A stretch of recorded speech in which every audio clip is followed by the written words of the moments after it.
हमें यार में शामिल कर लो,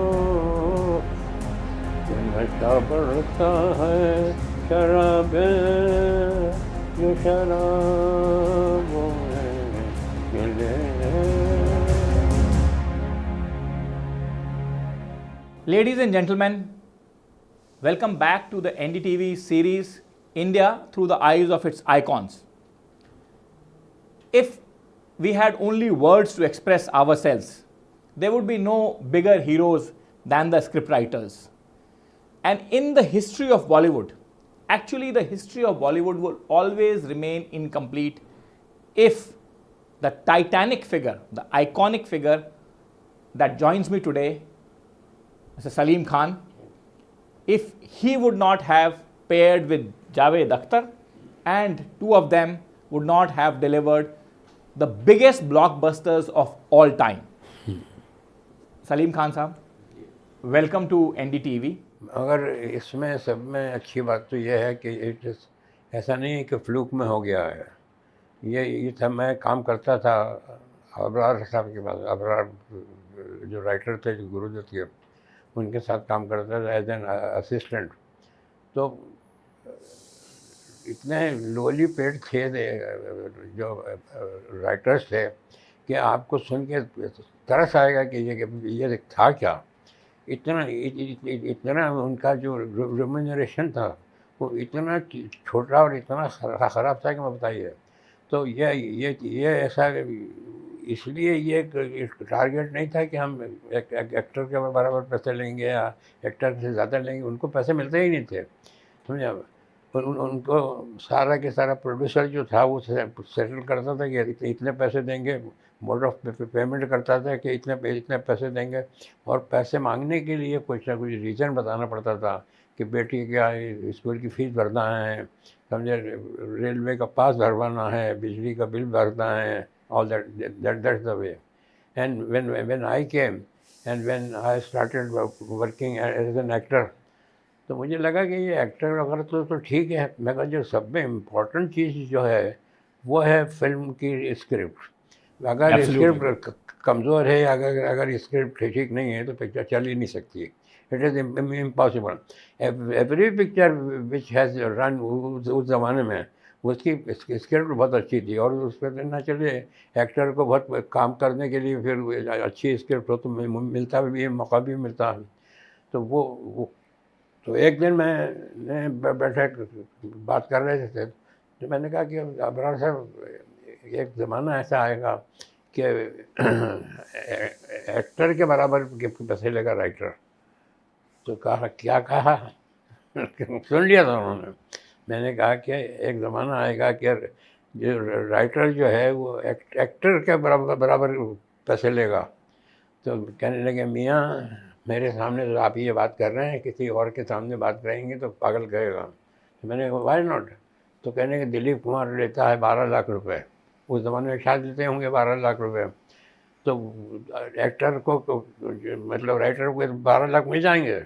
उस ज़माने में बड़े से बड़े राइटर को मिलते थे ज़्यादा से ज़्यादा 10,000 रुपये पूरी पिक्चर के, या 9,500 रुपये ऐसे मिलता था।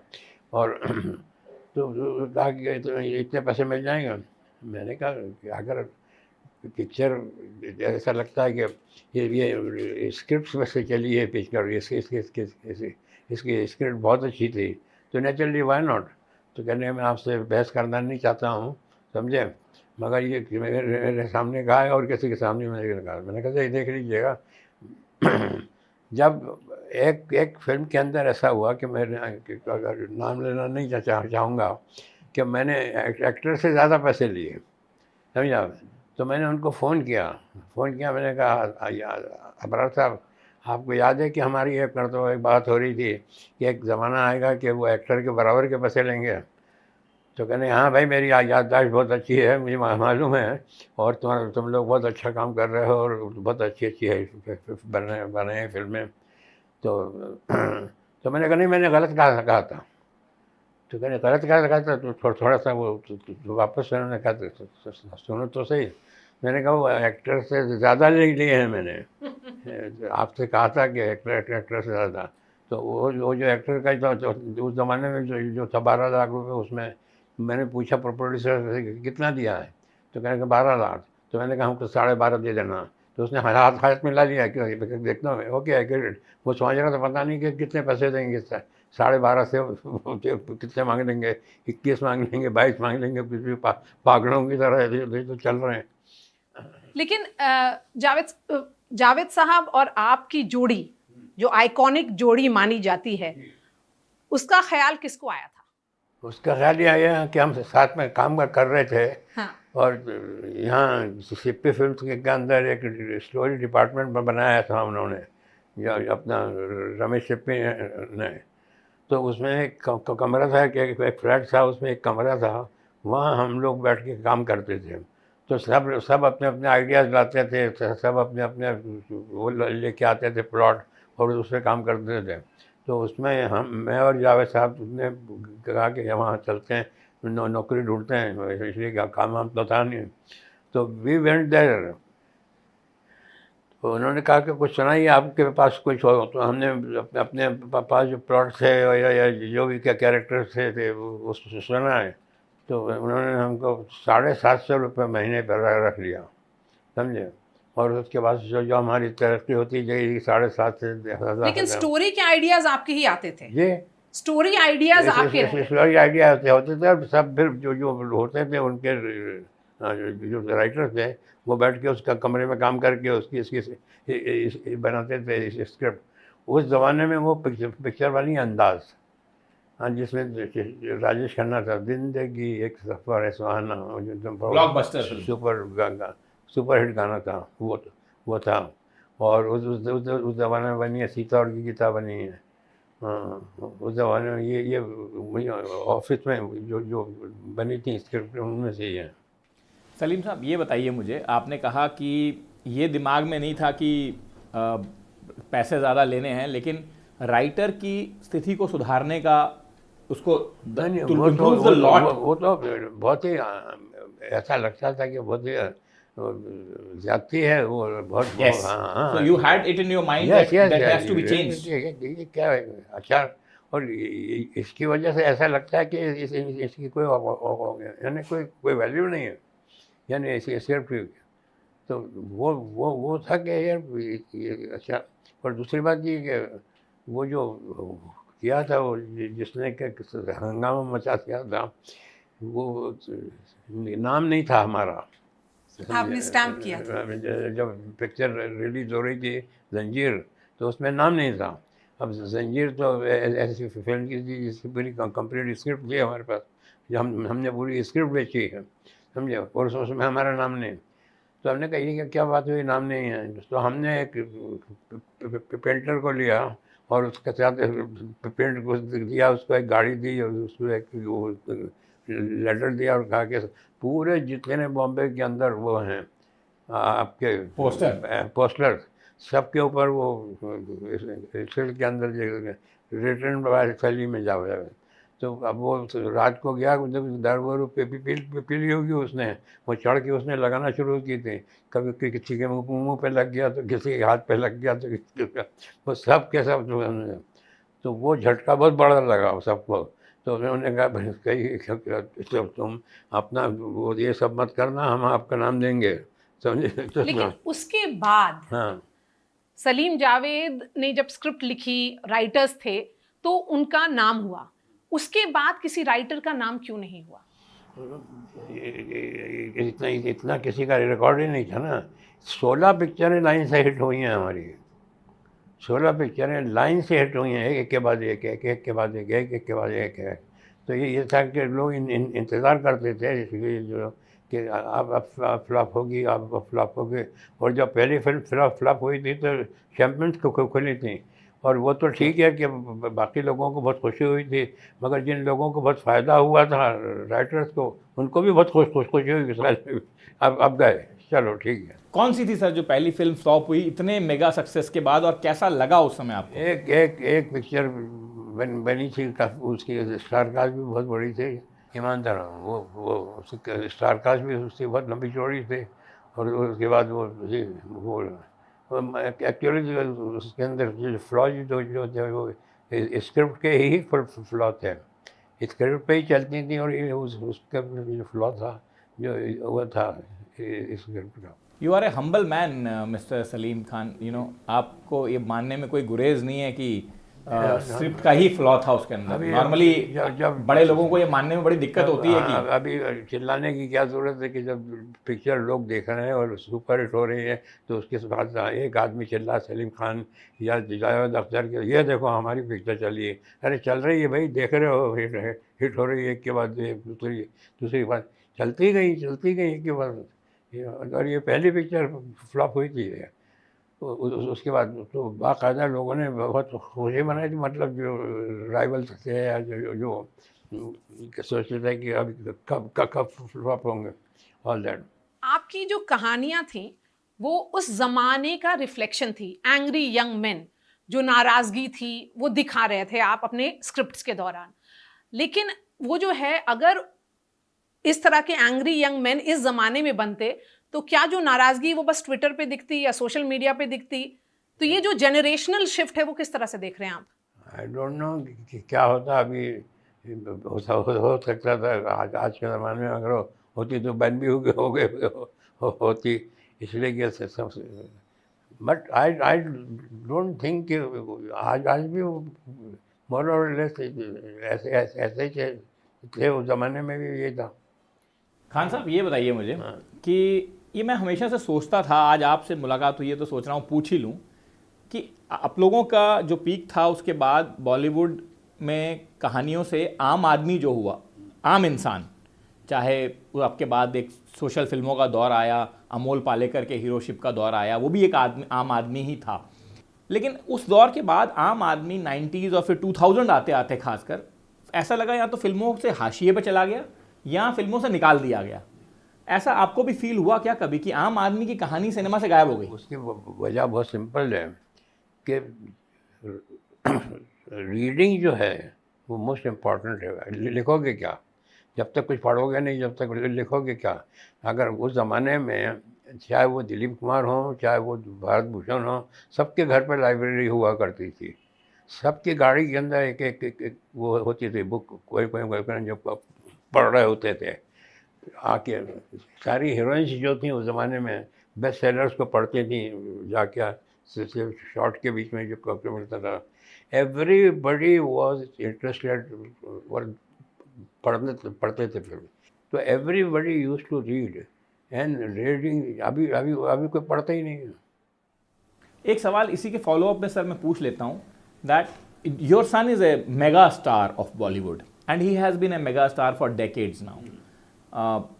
People have an affection for him, but somehow in the last years we have seen that Bollywood का एक decline आया है और साउथ की फिल्मों के बारे में लोग बोलने लगे हैं कि साउथ की फिल्मों ज़्यादा अर्दी हैं, जुड़ी हुई हैं ज़मीन से और इसलिए वो अच्छा कर रही हैं, बॉलीवुड में फिल्में उतना नहीं चल रही हैं। आपको लगता है ये जो आम आदमी को हाशिए पे किया बॉलीवुड ने, उसकी वजह ये है जी कि हमारे फिल्मों के अंदर उनको एक्शन बहुत अच्छा मिलता था और हमारे पिक्चर के अंदर उनको डांस, गाने वगैरह, हीरोइन बहुत खूबसूरत दिखने वाली होती थी जो मिलती थी। समझे कि बहुत खूबसूरत लड़की है, Sridevi and all this people. Now आज ये हो गया है कि वो जो हम दिया करते थे या हमारी हिंदी फिल्में जो दिया करती थी, वो हर जो पिक्चर आती है साउथ की उसमें बहुत अच्छा एक्शन होता है, समझा। उसमें हीरोइन जो है लड़कियाँ नई आती हैं और बहुत अच्छा वो हो रहा है उनका परफॉर्मेंस, नई लड़कियाँ आ रही हैं, तो वो जो है एक सब्स्टिट्यूट मिल गया है उनको और अच्छा मिल गया है उनको। तो जो ये हम एक एक्स्ट्रा चीज़ देते थे लोगों को और बहुत मज़ा आता था, अब उनको लग रहा है एक्शन बहुत अच्छा होता है उनकी फिल्म के अंदर और गाने भी अच्छे होते हैं और सारी चीज़ें हमसे बेटर हैं। सो विजुअल इफेक्ट्स और फैंटेसी वर्ल्ड क्रिएट कर रहे हैं वो, हाँ, जो स्क्रिप्ट से अलग हो गए ना। हाँ, नहीं इसलिए क्या, जहाँ से भी अच्छा एंटरटेनमेंट मिलेगा वो जाएंगे। जब जाते हैं पिक्चर देखने जाते हैं तो देखने के तो बहुत ही अच्छा है ये पिक्चर। अभी जैसे आई आई थी जो शुरू में पहली जो फिल्म आई थी, क्या थी वो, जो बहुत लोग देखने गए हाँ, थे। साउथ की जो फिल्म थी, साउथ की RRR, मैं भी हाँ, हाँ। नामों में चूक तो जाता हूँ। हाँ, तो उसका माउथ को पब्लिसिटी से वो पिक्चर चली, लोगों ने कहा बहुत अच्छी है, बहुत अच्छी है, बहुत अच्छी है, लोग गए और उसके बाद से फिर चली गाड़ी। तो सर बॉलीवुड क्यों नहीं कर पा रहा? इतनी बड़ी इंडस्ट्री है, कोई मैंने मतलब कहा अब क्या ना, है, इक्का दुक्का हिट होती है। उनके पास मैंने जो राइटर्स जो थे उस ज़माने में पढ़ते थे तो उनको अच्छे अच्छे सब्जेक्ट मिलते थे, उनको अच्छे अच्छे क्या कैरेक्टर मिलते थे। अब कहाँ से लेके आएंगे, उनके पास तो कुछ है ही नहीं। तो वो जो पढ़ते थे, जो लोग, वो अभी पढ़ते ही नहीं हैं। अभी ये जब हेलन आती थी शूटिंग के ऊपर, तो एक किताब लेके आती थी और एक कुर्सी लेके आती थी अपनी, और वहाँ बैठ के पढ़ती थी सब, जब शॉट के भी बीच में जो टाइम मिलता था, यानी एक दूसरे से एक्सचेंज करते थे। वो अभी तो है ही नहीं, कोई पढ़ता ही इज नहीं। दैट अ स्किल सेट और a culture that you imbibed in your children? क्या आप सलमान खान को बोलते हैं कि किताब पढ़ें? हाँ, पढ़ो, मैंने करने के लिए जो अगर मैं पढ़ता था, अच्छी कोई किताब लगती थी तो डेफिनेटली बोलता था, या मैं सुनाता भी था कि इसमें एक कैरेक्टर बहुत अच्छा है एंड ऑल दैट। अब वो है ही नहीं कोई, they are not interested in reading. Poverty of reading एक चीज है, उससे पॉवर्टी ऑफ थॉट भी एक चीज हुई। हाँ, पॉवर्टी ऑफ रीडिंग से हाँ, एक अच्छी किताब 450 पेज की होती है, समझा। उसके अंदर से आपको कुछ ना कुछ तो मिलने ही वाला है। हाँ, अभी जब ये गॉडफादर रिलीज हुई थी, तो किसने, कोई ऐसा फिल्म इंडस्ट्री में आदमी नहीं था जिसने गॉडफादर नहीं पढ़ी हो। और उसके ऊपर कितनी पिक्चर मेरी बनी, फिरोज खान ने बना दी धर्मात्मा, उसके वो यानी वो दैट इटसेल्फ गॉडफादर के ऊपर कम से कम नहीं तो 20-25 फिल्में बनी है। और इसी से आपकी एक और सबसे बड़ी आइकॉनिक फिल्म शोले के ऊपर आते हैं सर। शोले में भी वो जो जहाँ से इंस्पायर हुए हैं, वो थे, वो जो आई थे ना, जिसमें जो एक 5 लोगों को लेके आते हैं। एक सिंपल लाइन में मैं सलीम साहब आपसे ये पूछता हूँ कि शोले के पहले की आपकी लाइफ और शोले के बाद की आपकी लाइफ, क्या ट्रांसफॉर्मेशन था उसमें, और उन सारे एक्टर्स की लाइफ भी, क्योंकि आपने सबके साथ जी बोलाई। शोले के पहले की जो लाइफ थी वो बहुत ही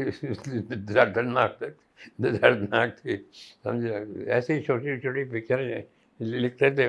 मेरी जावेद साहब से मुलाकात हुई, उस ज़माने में 3 किस्म की फिल्में बनती थी, एक ए ग्रेड, बी ग्रेड और सी ग्रेड।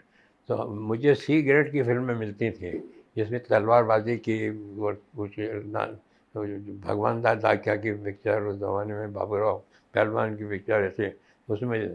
तो मैं एक पिक्चर में काम कर रहा था, उसका नाम था सरहदी लुटेरा, समझे। हाँ, तो उसमें मैं कह रहा था, तो उसमें ये डायलॉग राइटर थे। तो मुझे इनका काम अच्छा लगा, पसंद लगा, तो मैंने इनको बुलाया और ये मेरे घर के पास ही रहते थे, और फिर इन्होंने आना शुरू किया। तो हमने कहा चलो ठीक, तो काम भी हमको साथ मिल गया, तो हम साथ में काम करना शुरू कर दिया। और शुरू की भी पिक्चर भी अच्छी लग गई। ये जो पहली पिक्चर हमने साथ में की थी, वो थी अपना अधिकार। ऐसे में जो वो थे अपने दादा मनी अक्षय कुमार के जो वो थे सेक्रेटरी, उनकी पिक्चर लिखी थी पहले। हाँ, पहले, और वो पिक्चर चली थी, अधिकार चली थी। हाँ, मगर उसमें हमारा नाम नहीं आया। तो उससे आप खुश नहीं? ऐसे ही चलता था कि नाम दिया नहीं दिया, पैसे दिए नहीं दिए, ऑल दिया, और कोई ध्यान नहीं किया। कहा क्या नहीं, हमारे को तो इतने ही पैसे चाहिए। जब पिक्चरें चलना शुरू, उससे पहले तो मांग ही नहीं सकते थे, आपने किया क्या है।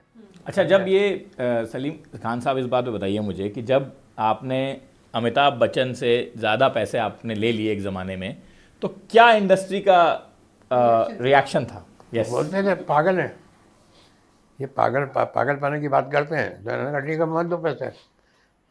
अगर आपको ये किसके चाहिए तो इससे कम में नहीं मिलेगी आपको।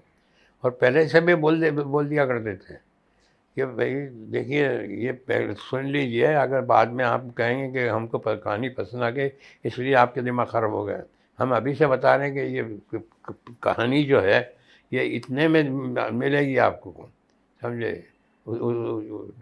अगर आप सुनने से पहले तो वो भी झटका खाते थे, सुनने से पहले उसकी प्राइस सुन लीजिए। तो पहले जुमला ये होता है कि पागल हो गए तुम लोग, कि जिसमें 15,000 या 10,000 मुश्किल से मिलते थे, उसका हम लाख रुपए मांगते थे उस ज़माने में। तो अगर कोई राइटर आज के ज़माने में सलमान खान के पास आए और बोले कि हम ऐसा स्टोरी लेकर आए हैं जिसमें आपको मुझे ज़्यादा देना पड़ेगा, आपसे ज़्यादा, क्योंकि वो स्टार और भी हैं और प्रोड्यूसर भी हैं, तो ऐसा मुमकिन है क्या? नहीं, अगर वो कहानी बहुत अच्छी हुई तो वी नो कि उसकी वैल्यू है 100%। इसलिए कि आजकल स्क्रिप्ट तो नहीं है लोगों के पास। बट पॉइंट खान साहब ये है कि जिस ज़माने में बॉलीवुड में बहुत ज़्यादा पैसा नहीं था, जिसको आज लोग प्रोफेशनलिज्म बोलते हैं कि साहब स्टूडियो बन गए, YRF का एक स्टूडियो बन गया, शाहरुख खान की एक कंपनी बन गई, वो बहुत प्रोफेशनलिज्म भी नहीं था और ऐसा बड़ा ऑर्गेनाइज पब्लिसिटी का, ऑर्गेनाइज मीडिया का भी बड़ा ज़माना दौर नहीं था। उस दौर में सबसे अच्छी फिल्में आज तक भी लोग कहते हैं डिलीवर हुई और आज नहीं हो पाती हैं सारे प्रोफेशनल। वो एक शुरू में भी बहुत अच्छी अच्छी फिल्में बनी हैं, शुरू में जब से मुग़ल आज़म बनी हैं जी, जैसा समझे, और भी बनी हैं, काफ़ी फिल्में बनी हैं, लंबी लंबी चली हैं वो फिल्में, समझे। नागिन बनी, बहुत चली है, और भी बहुत सी फिल्में ऐसी बहुत चली हैं। तो आपने आखिरी बार स्क्रिप्ट कब लिखा? आखिरी स्क्रिप्ट जो ये बनी है यही है, बनी है young man, angry young man. हाँ,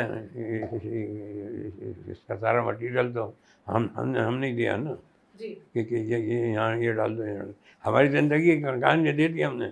जिंदगी की कहानी दे दी है। सर ये बताइए, हाँ। एक बड़ा इमोशनल मोमेंट वो होगा जब सलीम जावेद की जोड़ी टूटी।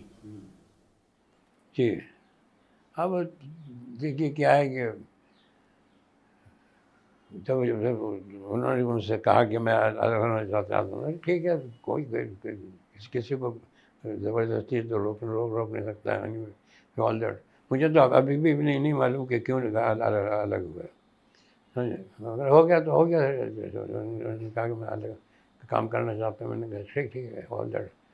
बट कहीं ना कहीं वो इतने साल साथ काम किया है, इमोशन तो था, वो तो था, उसमें तो कोई दो राय नहीं है, वो हुआ। मगर फिर ऐसा भी हुआ कि उसके बाद से वो लेवल की स्क्रिप्ट आई ही नहीं कभी।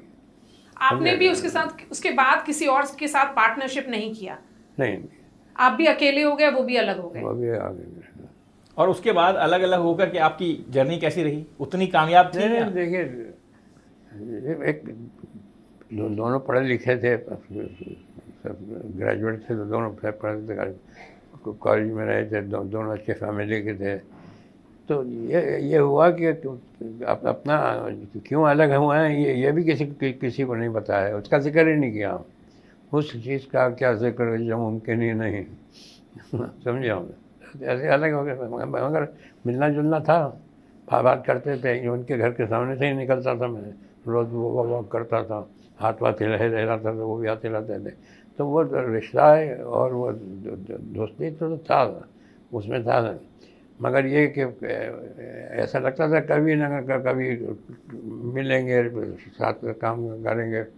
अभी इरादा है साथ में काम करने का, मिलने का। हाँ, देखेंगे।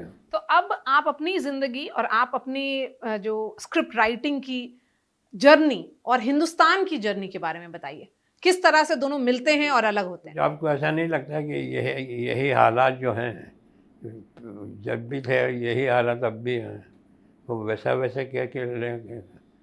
जैसे दीवार में जब शशि कपूर नौकरी ढूंढने के लिए जाते हैं और उनको जॉब मिल जाता है, तो फिर सिफारिश का एक फ़ोन आता है। हाँ। तो वो आपको लगता है उस वक्त भी जॉब सर्च होता था, अभी भी जॉब सर्च हो रहा है, उस वक्त भी सिफारिश चलती थी, अभी भी चलती है? अभी भी हैं वो प्रॉब्लम्स हैं, वो प्रॉब्लम्स ख़त्म नहीं हुए हैं। आपकी जर्नी ऑलमोस्ट 7 की है आज़ाद हिंदुस्तान के, क्या बदलते देखा आपने? जो लोग बदल गए। समझे आप? जैसे अदरवाइज के उस ज़माने में कि अगर आगे एक आदमी ने कह दिया तो कह दिया, कुछ नहीं है, ज़रूरत नहीं है। अभी क्या है लोगों का कि अगर एक एग्रीमेंट आता है तो यहाँ साइन कर दीजिए, यहाँ कर दीजिए, एक यहाँ कर दीजिए, एक यहाँ कर दीजिए, एक यहाँ कर दीजिए, एक यहाँ कर दीजिए, करते चले जाते हैं, करते चले जा रहे हैं। क्यों भाई करते चले जा रहा, पढ़ा भी नहीं एग्रीमेंट।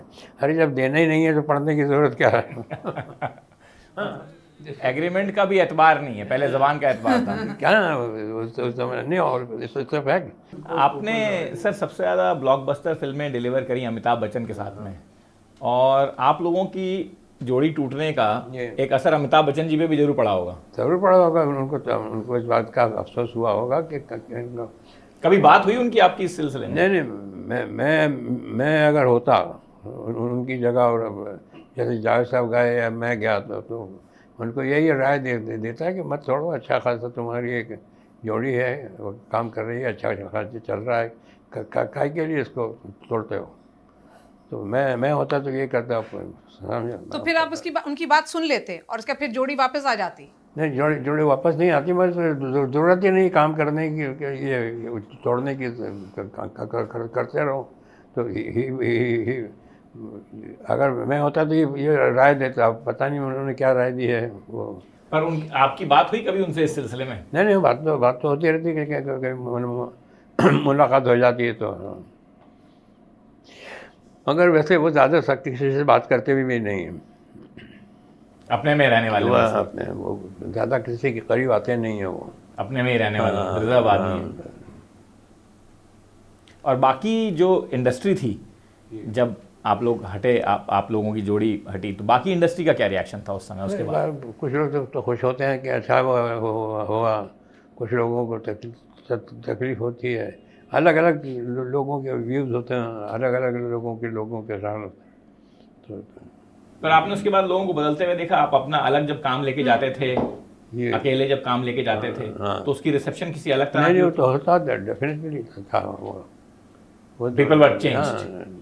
आप जो नाम का जो वैल्यू जो था, ब्रांड की जो वैल्यू थी। हाँ, अभी अगर आप कोई कहे दादाजी, तो कौन सा दादाजी धाकजी से बन सकता है।